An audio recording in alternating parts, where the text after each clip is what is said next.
تو اب جو شرائط سامنے آئی تھیں بظاہر امریکہ کی طرف سے وہ ایران نے مسترد کر دی ہیں، اپنی شرائط جو ہیں اس کی طرف سے اب سامنے آ رہی ہیں، اس میں کلیئرٹی آنے والے وقت میں آ جائے گی۔ شامی صاحب، ہمیں افضل رضا صاحب سینئر صحافی ہیں، ارنا سے وابستہ ہیں، انہوں نے ہمیں ہاں جی سرکاری جو نیوز ایجنسی، ان کو ویلکم کرتے ہیں۔ السلام علیکم افضل رضا صاحب۔ وعلیکم السلام Salman sahab, thank you so much for having me in your show. Sir شکریہ۔ آپ فرمائیے گا کہ ابھی جو تازہ خبر آ رہی ہے وہ تو یہی کہ جو تجاویز پاکستان کے ذریعے بھیجی گئی تھیں ایران کو، ایرانی حکام کو، وہ مسترد کر دی ہیں جو امریکی تجاویز تھیں مکمل طور پہ۔ دیکھیں آنیسٹلی جب کل سے خبریں آ رہی تھی کہ ٹرمپ صاحب نے ایک بار پھر یہ کوشش کر رہے ہیں بڑے ڈیلیبریٹلی کہ ایران کے ریڈ لائنز کو کراس کر لیں، اور شاید ان کو یہ نہیں پتا یہ جو ابھی وار چل رہی ہے for Iran, this is actually war of will. اگر آپ چاہتے ہیں کہ ایران کے ریڈ لائنز کو کراس کر کے ایران کو گھٹنے ٹیکنے پر اب مجبور کریں گے، پھر تو آپ فرسٹ اسٹیج پہ واپس چلے جائیں گے۔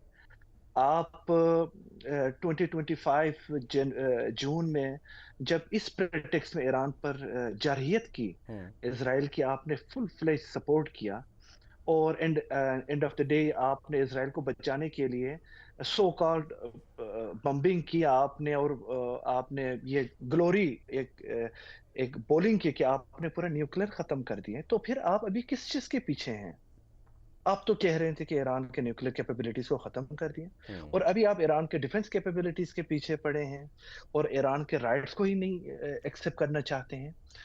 آلدو کہ آپ نے گزشتہ 3 ہفتوں سے جب جنگ سٹارٹ ہوئی ہے، 10 بار سے زیادہ آپ نے اس جنگ میں اپنی فتح کے اعلان کر چکے ہیں، اور آپ نے کہا کہ آپ نے ایران کے بالکل 100% سب کچھ کو ختم کر دیا ہے، اور ایران کی فضائیہ کو، ایران کی نیوی کو، ایران کی قیادت کو ہم نے ختم کر دیا ہے، رژیم چینج کر دی ہے۔ ایک ہی جملے میں وہ یہ کہتے ہیں ٹرمپ کہ جی ہم نے سب کچھ ختم کر دیا ہے، کوئی نہیں بچا، اور پھر دوسرے جملے میں وہ یہ کہتے ہیں کہ اب جن سے بات ہو رہی ہے ان سے بڑی اچھی بات ہو رہی ہے۔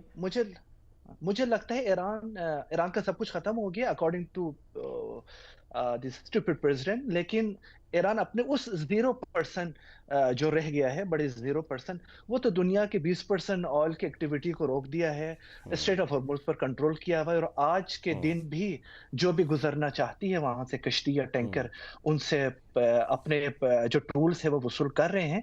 آلدو ٹرمپ صاحب کے یہ بھی کلیم ہے کہ وہ نیگوسیشن چاہتے ہیں۔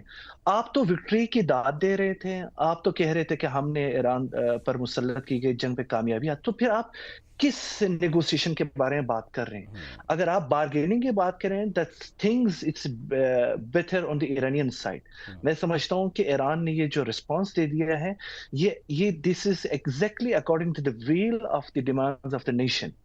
اگر آپ ایک 15 نکاتی ایجنڈے دے دیں گے اور دوسرے جو دوست برادر ممالک ہیں جو کہ بڑے سنسیئرلی کوشش کر رہے ہیں ان کو بھی آپ مشکل میں ڈالیں گے، so this is not acceptable for Iranian nation and armed forces at all۔ Iran کی کون سی باتیں مانی جائیں گی تو پھر ہم سمجھیں کہ جنگ بندی ممکن ہے؟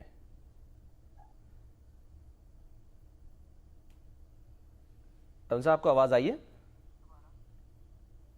جی مجھے پھر سے پوچھیں گے ذرا پلیز۔ ایران کی کون سی باتیں یا مطالبات مانے جائیں تو ہم سمجھیں کہ جنگ بندی ممکن ہوگی؟ دیکھیں سب سے پہلے کہ ریڈ لائن کراس کرنے پر ایران کبھی بھی کمپرومائز نہیں کرے گا۔ I mean for the defense capability, the rights for the nuclear activities۔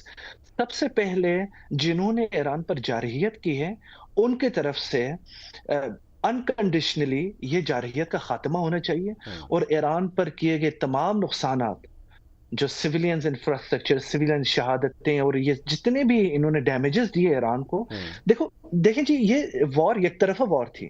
یہ جس طرح کلیم کر رہے تھے ٹرمپ ایڈمنسٹریشن کے، وہ ایک pre-emptive so called pre-emptive attack کو روکنے کے لیے انہوں نے اسرائیل کی ساری جارحیت کی، یہ تو ایک بے بنیاد دعوے رہ گئے ہیں۔ تو اگر وہ چاہتے ہیں کہ پہلے تو نیگوسیشن، اگر آپ بارگیننگ کرنے پہ آ جائے تو مجھے لگتا ہے اس وقت بیٹل گراؤنڈ میں اور بارگیننگ میں ایران کا پلہ بھاری ہے compare to the U S. نقصانات کے ازالے کی بات کریں، نقصانات کا ازالہ اگر کر دیا گیا امریکہ کی طرف سے تو یہ تو شکست تسلیم کر لینے والی بات ہوگی نا، اپنی غلطی مان لینے والی بات ہوگی۔